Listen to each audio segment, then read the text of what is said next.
I think coherence allows for individual variations under a set of more generic governing constraints. And I think that sometimes you need all the individual particles to be absolutely aligned in the same direction. I think that's probably true with a laser. But Mark, the person I've mentioned to you before, Peter M. Allen, who was at Cranfield, he has a beautiful example of schools of fish. And he had a simulation where he called one of them Cartesians and other ones Stochastics. And the Cartesian schools of fish all followed exactly in the same direction. Well, what happens oftentimes is that they deplete those fisheries. Whereas if you have stochastic schools of fishes where there is room to maneuver.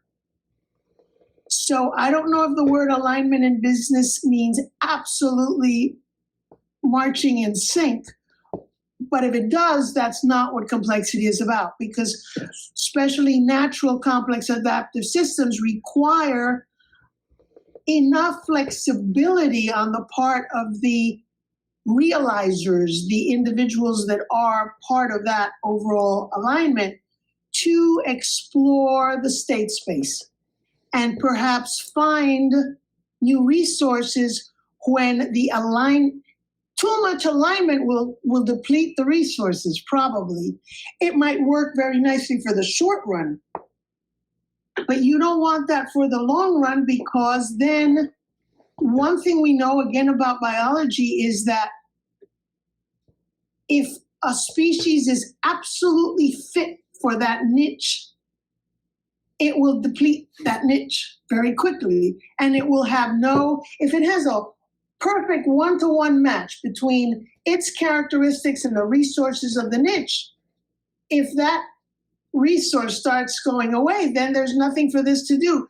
But if this one has more of a flexibility, that's why my friend Dan Brooks and his colleague Sal Augusta talk about sloppy fitness. So talk about sloppy alignment. Would you like that?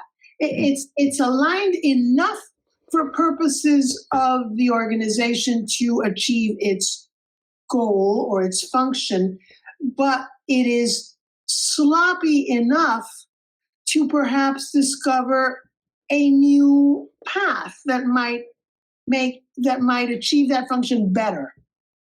So I like this.